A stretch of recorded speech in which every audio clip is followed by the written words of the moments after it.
أعوذ بالله من الشيطان الرجيم. بسم الله الرحمن الرحيم. ياسين والقرآن الحكيم إنك لمن المرسلين على صراط مستقيم تنزيل العزيز الرحيم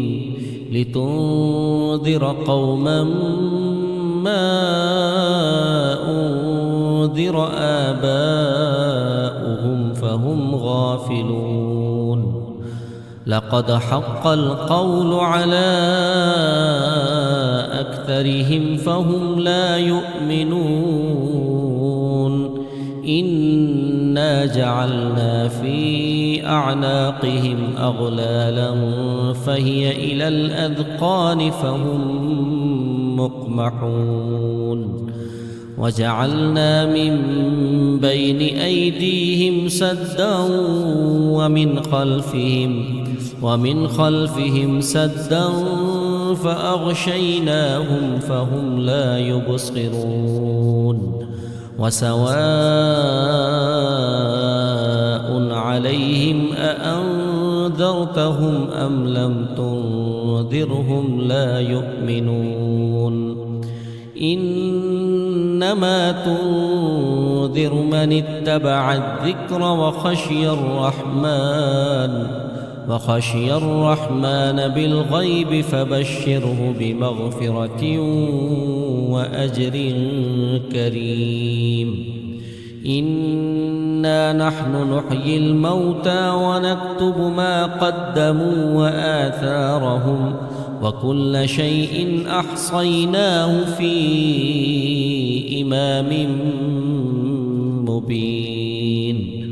واضرب لهم مثلا أصحاب القرية إذ جاءها المرسلون إذ أرسلنا إليهم اثنين فكذبوهما فعززنا بثالث فقالوا إنا إليكم مرسلون قالوا ما أنتم إلا بشر مثلنا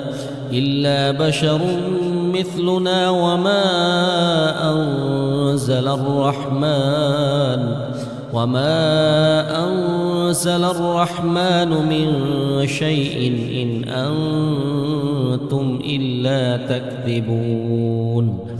قالوا ربنا يعلم إنا إليكم لمرسلون وما علينا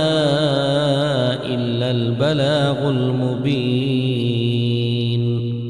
قالوا إنا تطيرنا بكم لئن لم تنتهوا لنرجمنكم وليمسنكم منا عذاب أليم قالوا طائركم معكم أئن ذكرتم بل أنتم قوم مسرفون وجاء من أقصى المدينة رجل يسعى قال يا قوم اتبعوا المرسلين اتبعوا من لا يسألكم أجرا وهم مهتدون وما لي لا أعبد الذي فطرني وإليه ترجعون أأتخذ من دونه آلهة إن يردني الرحمن بضر لا تغن عني شفاعتهم شيئا ولا ينقذون إني إذا لفي ضلال مبين إني آمنت بربكم فاسمعون قيل ادخل الجنة قال يا ليت قومي يعلمون بما غفر لي ربي وجعلني من المكرمين وما أنزلنا على قومه من بعده من جند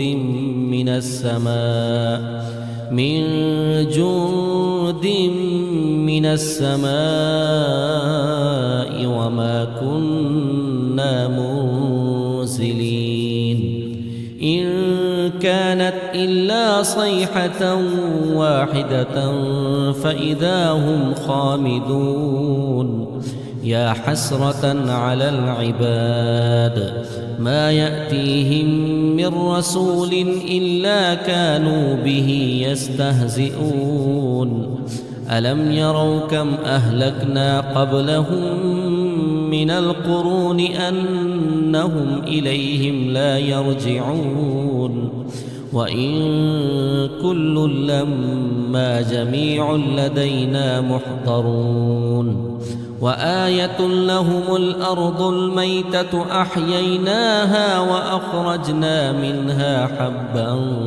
فمنه يأكلون وجعلنا فيها جنات من نخيل وأعناب وفجرنا فيها من العيون ليأكلوا من ثمره وما عملته أيديهم أفلا يشكرون سبحان الذي خلق الأزواج كلها مما تنبت الأرض ومن أنفسهم ومما لا يعلمون وآية لهم الليل نسلخ منه النهار فإذا هم مظلمون والشمس تجري لمستقر لها ذلك تقدير العزيز العليم والقمر قدرناه منازل حتى عاد كالعرجون القديم لا الشمس ينبغي لها أن تدرك القمر ولا الليل سابق النهار وكل في فلك يسبحون وآية لهم أنا حملنا ذريتهم في الفلك المشحون وخلقنا لهم من مثله ما يركبون وإن نشأ نغرقهم فلا صريخ لهم ولا هم ينقذون إلا رحمة منا ومتاعا إلى حين وإذا قيل لهم اتقوا ما بين أيديكم وما خلفكم لعلكم ترحمون وما تأتيهم من آية من آيات ربهم إلا كانوا عنها معرضين وإذا قيل لهم أنفقوا مما رزقكم الله قال الذين كفروا للذين آمنوا أنطعم من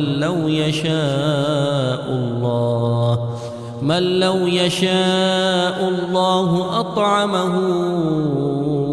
إن أنتم إلا في ضلال مبين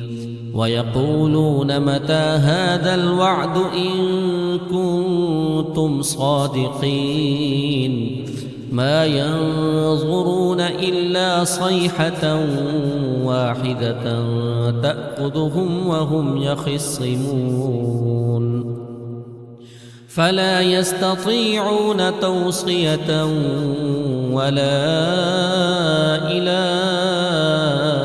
أهلهم يرجعون ونفخ في الصور فإذا هم من الأجداث إلى ربهم ينسلون قالوا يا ويلنا من بعثنا من مرقدنا هذا ما وعد الرحمن وصدق المرسلون إن كانت إلا صيحة واحدة فإذا هم جميع لدينا محضرون فاليوم لا تظلم نفس شيئا ولا تجزون إلا ما كنتم تعملون إن أصحاب الجنة اليوم في شغل فاكهون هم وأزواجهم في ظلال على الأرائك متكئون لهم فيها فاكهة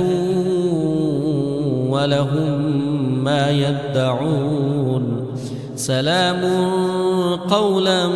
من رب رحيم وامتازوا اليوم أيها المجرمون ألم أعهد إليكم يا بني آدم ألا تعبدوا الشيطان إنه لكم عدو مبين وأن اعبدوني هذا صراط مستقيم ولقد أضل منكم جبلا كثيرا أفلم تكونوا تعقلون هذه جهنم التي كنتم توعدون اصلوها اليوم بما كنتم تكفرون اليوم نختم على أفواههم وتكلمنا أيديهم وتشهد أرجلهم بما كانوا يكسبون ولو نشاء لطمسنا على أعينهم فاستبقوا الصراط فأنى يبصرون ولو نشاء لمسخناهم على مكانتهم فما استطاعوا مضيا ولا يرجعون ومن نعمره ننكسه في الخلق أفلا يعقلون وما علمناه الشعر وما ينبغي له إن هو إلا ذكر وقرآن مبين لينذر من كان حيا ويحق القول على الكافرين أولم يروا أنا خلقنا لهم مما عملت أيدينا أنعاما فهم لها مالكون وذللناها لهم فمنها ركوبهم ومنها يأكلون ولهم فيها منافع ومشارب أفلا يشكرون واتخذوا من دون الله آلهة لعلهم ينصرون لا يستطيعون نصرهم وهم لهم جند محضرون فلا يحزنك قولهم إنا نعلم ما يسرون وما يعلنون أولم ير الإنسان أنا خلقناه من نطفة فإذا هو خصيم مبين وضرب لنا مثلا ونسي خلقه قال من يحيي العظام وهي رميم قل يحييها الذي أنشأها أول مرة وهو بكل خلق عليم الذي جعل لكم من الشجر الأخضر نارا فإذا أنتم منه توقدون أوليس الذي خلق السماوات والأرض بقادر على أن يخلق مثلهم بلى وهو الخلاق العليم إنما أمره إذا أراد شيئا أن يقول له كن فيكون فسبحان الذي بيده ملكوت كل شيء وإليه ترجعون.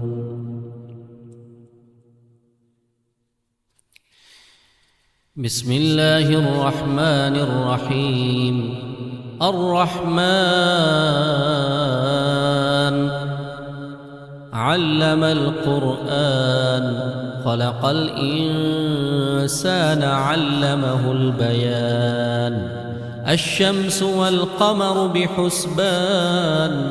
والنجم والشجر يسجدان والسماء رفعها ووضع الميزان ألا تطغوا في الميزان وأقيموا الوزن بالقسط ولا تخسروا الميزان والأرض وضعها للأنام فيها فاكهة والنخل ذات الأكمام والحب ذو العصف والريحان فبأي آلاء ربكما تكذبان خلق الإنسان من صلصال كالفخار وخلق الجان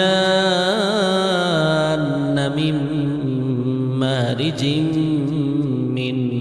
نار فبأي آلاء ربكما تكذبان رب المشرقين ورب المغربين فبأي آلاء ربكما تكذبان مرج البحرين يلتقيان بينهما برزخ لا يبغيان فبأي آلاء ربكما تكذبان يخرج منهما اللؤلؤ والمرجان فبأي آلاء ربكما تكذبان وله الجوار المنشآت في البحر كالأعلام فبأي آلاء ربكما تكذبان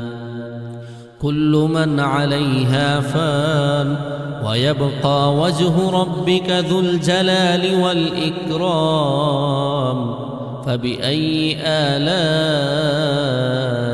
ربكما تكذبان يسأله من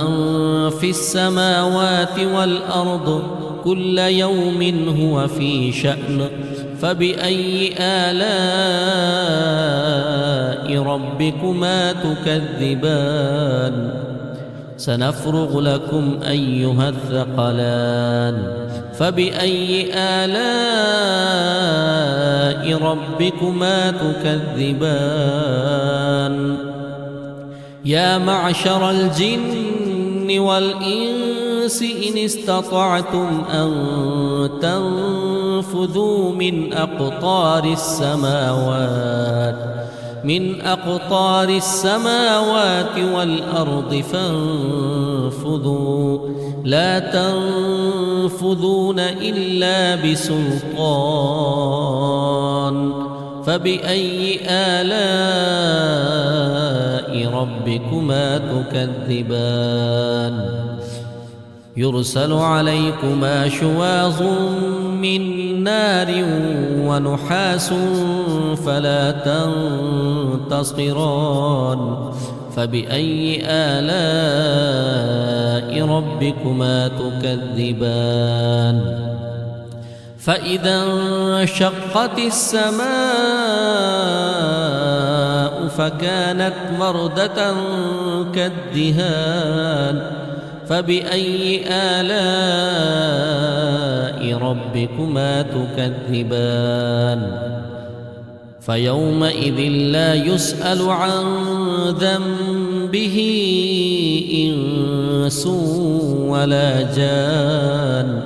فبأي آلاء ربكما تكذبان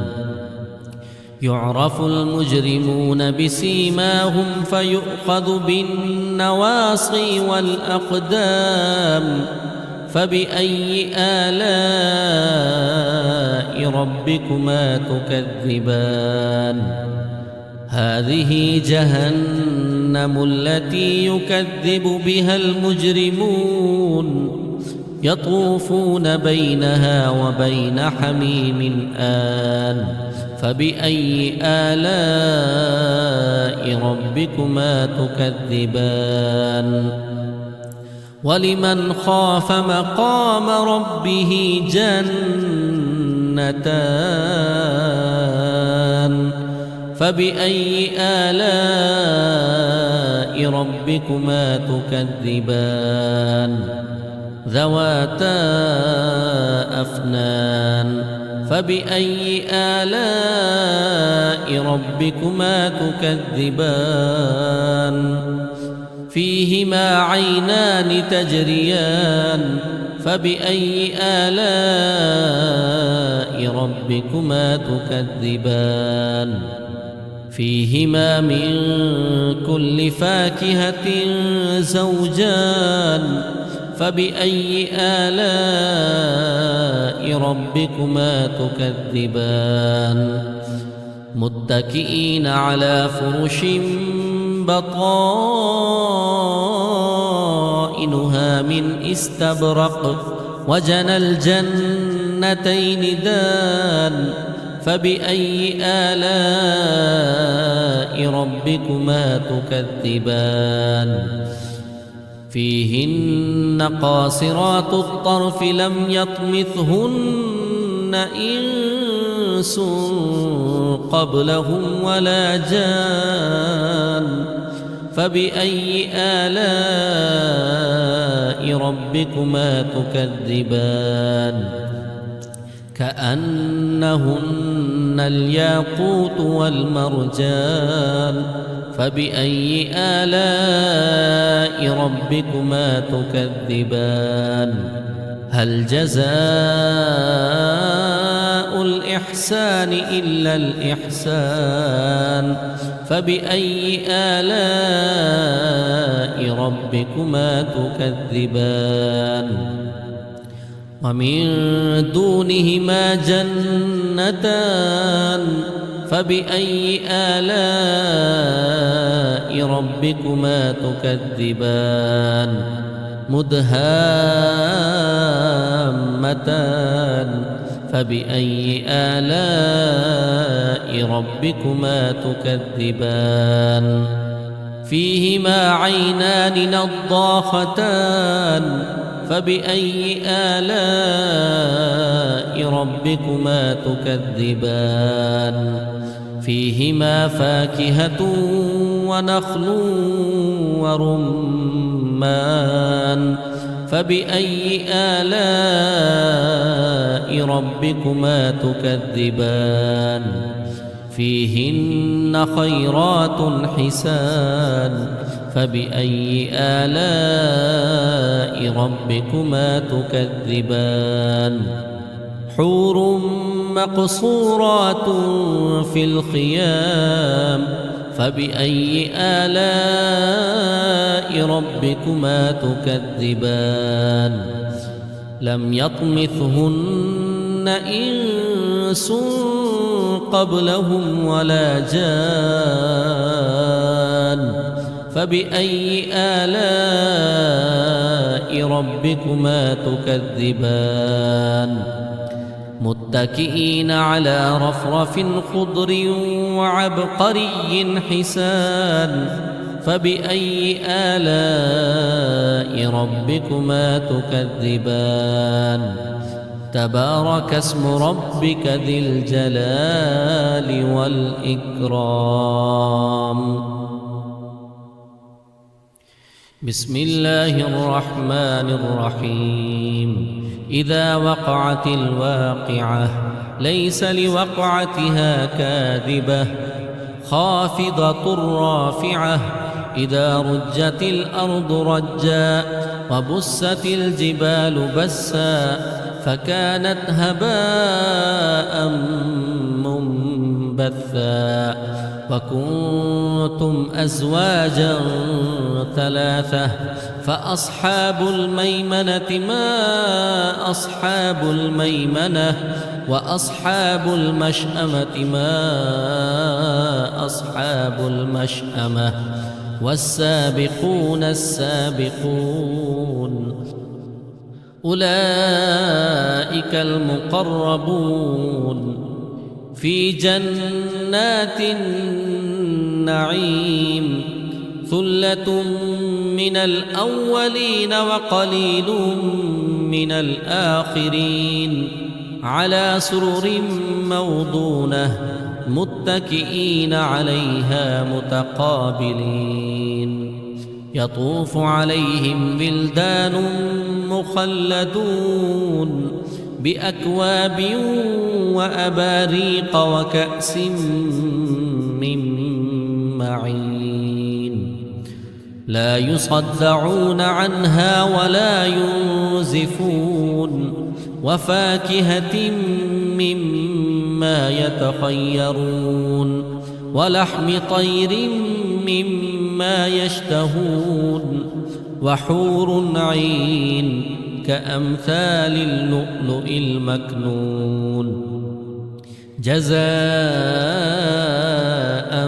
بما كانوا يعملون لا يسمعون فيها لغوا ولا تأثيما إلا قيلا سلاما سلاما وأصحاب اليمين ما أصحاب اليمين في سدر مخضود وطلح منضود وظل ممدود وماء مسكوب وفاكهة كثيرة لا مقطوعة ولا ممنوعة وفرش مرفوعة إنا أنشأناهن إن شاء فجعلناهن أبكارا عربا أترابا لأصحاب اليمين ثلة من الأولين وثلة من الآخرين وأصحاب الشمال ما أصحاب الشمال في سموم وحميم وظل من يحموم لا بارد ولا كريم إنهم كانوا قبل ذلك مترفين وكانوا يصرون على الحنث العظيم وكانوا يقولون أإذا متنا وكنا ترابا وعظاما أإنا لمبعوثون أو آباؤنا الأولون قل إن الأولين والآخرين لمجموعون إلى ميقات يوم معلوم ثم إنكم أيها الضالون المكذبون لآكلون من شجر من زقوم فمالئون منها البطون فشاربون عليه من الحميم فشاربون شرب الهيم هذا نزلهم يوم الدين نحن خلقناكم فلولا تصدقون أفرأيتم ما تمنون أأنتم تخلقونه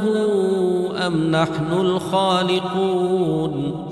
نحن قدرنا بينكم الموت وما نحن بمسبوقين على أن نبدل أمثالكم وننشئكم فيما لا تعلمون ولقد علمتم النشأة الأولى فلولا تذكرون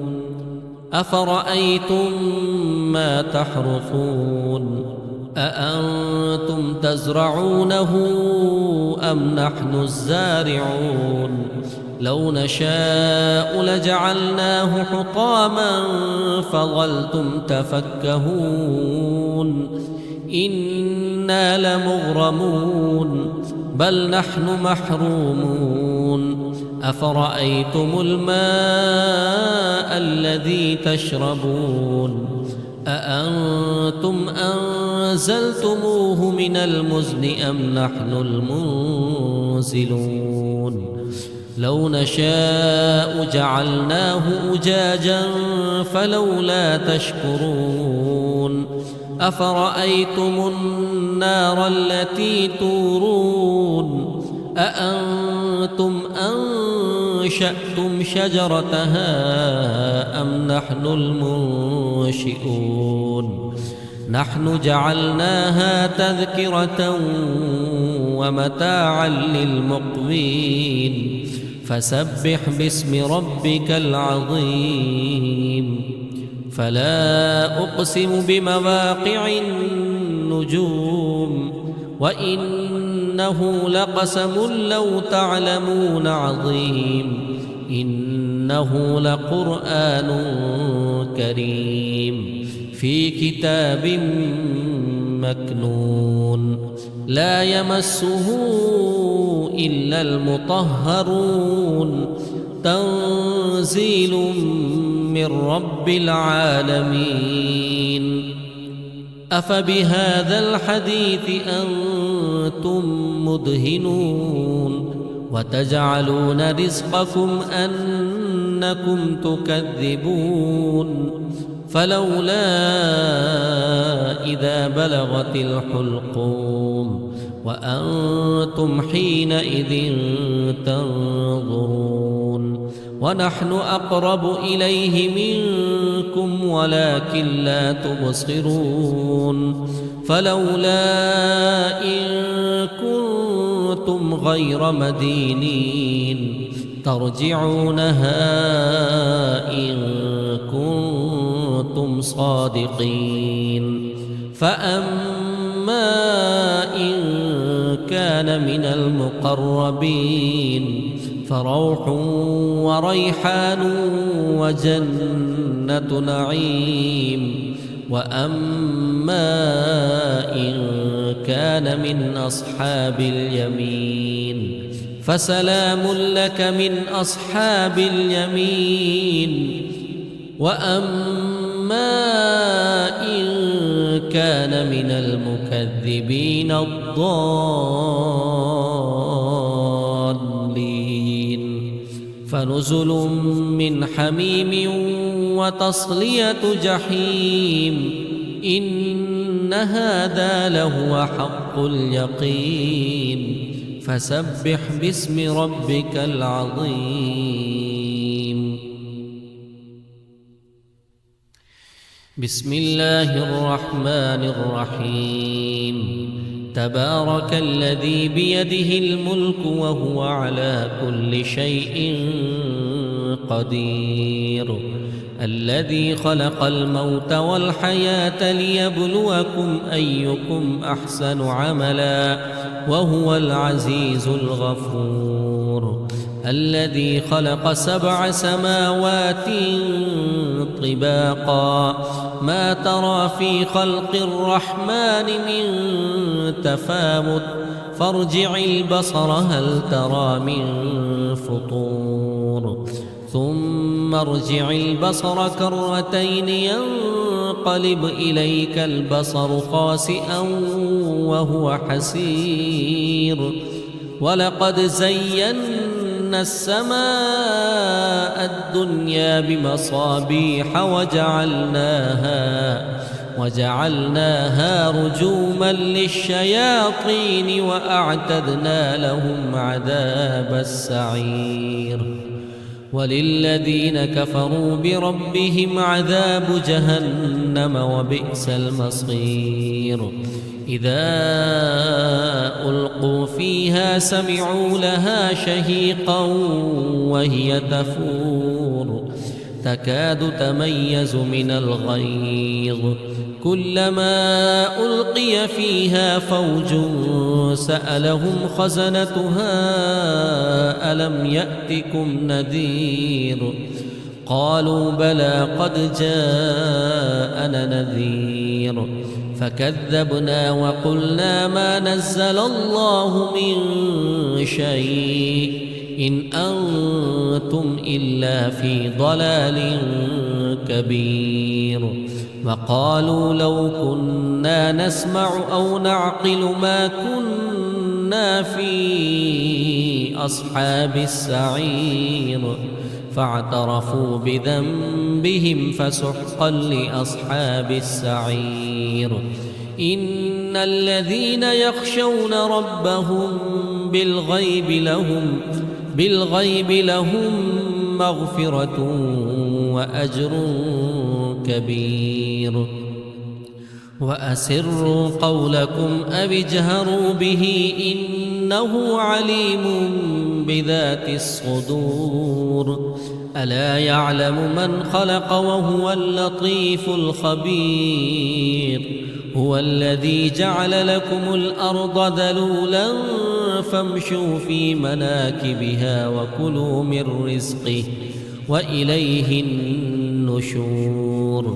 أأمنتم من في السماء أن يخسف بكم الأرض فإذا هي تمور أم أمنتم من في السماء أن يرسل عليكم حاصبا فستعلمون كيف نذير ولقد كذب الذين من قبلهم فكيف كان نكير أولم يروا إلى الطير فوقهم صافات ويقبضن ما يمسكهن إلا الرحمن إنه بكل شيء بصير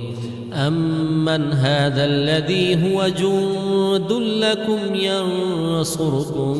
من دون الرحمن إن الكافرون إلا في غرور أمن هذا الذي يرزقكم إن أمسك رزقه بل لجوا في عتو ونفور أفمن يمشي مكبا على وجهه أهدى أمن يمشي سبيا على صراط مستقيم قل هو الذي أنشأكم وجعل لكم السمع والأبصار والأفئدة قليلا ما تشكرون قل هو الذي ذرأكم في الأرض وإليه تحشرون ويقولون متى هذا الوعد إن كنتم صادقين قل إنما العلم عند الله وإنما أنا نذير مبين فلما رأوه زلفة سيئت وجوه الذين كفروا وقيل هذا الذي كنتم به تدعون قل أرأيتم إن أهلكني الله ومن معي أو رحمنا فمن يجير الكافرين من عذاب أليم قل هو الرحمن آمنا به وعليه توكلنا فستعلمون من هو في ضلال مبين قل أرأيتم إن أصبح ماؤكم غورا فمن يأتيكم بماء معين بسم الله الرحمن الرحيم يا أيها المزمل قم الليل إلا قليلا نصفه أو انقص منه قليلا أو زد عليه ورتل القرآن ترتيلا إنا سنلقي عليك قولا ثقيلا إن ناشئة الليل هي أشد وطئا وأقوم قيلا إن لك في النهار سبحا طويلا واذكر اسم ربك وتبتل إليه تبتيلا رب المشرق والمغرب لا إله إلا هو فاتخذه وكيلا واصبر على ما يقولون واهجرهم هجرا جميلا وذرني والمكذبين أولي النعمة ومهلهم قليلا إن لدينا أنكالا وجحيما وطعاما ذا غصة وعذابا أليما يوم ترجف الأرض والجبال وكانت الجبال كثيبا مهيلا إنا أرسلنا إليكم رسولا شاهدا عليكم كما أرسلنا إلى فرعون رسولا فعصى فرعون الرسول فأخذناه أخذا وبيلا فكيف تتقون إن كفرتم يوما يجعل البلدان شيبا السماء منفطر به كان وعده مفعولا إن هذه تذكرة فمن شاء اتخذ إلى ربه سبيلا إن ربك يعلم أنك تقوم أدنى من ثلثي الليل ونصفه وثلثه وطائفة من الذين معك والله يقدر الليل والنهار علم أن لن تحصوه فتاب عليكم فاقرؤوا ما تيسر من القرآن علم أن سيكون منكم مرضى وآخرون يضربون في الأرض يبتغون من فضل الله وآخرون يقاتلون في سبيل الله فاقرؤوا ما تيسر منه وأقيموا الصلاة وآتوا الزكاة وأقرضوا الله قرضا حسنا وما تقدموا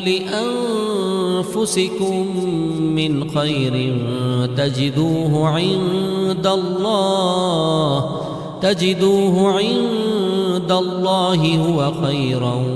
وأعظم أجرا واستغفروا الله إن الله غفور رحيم.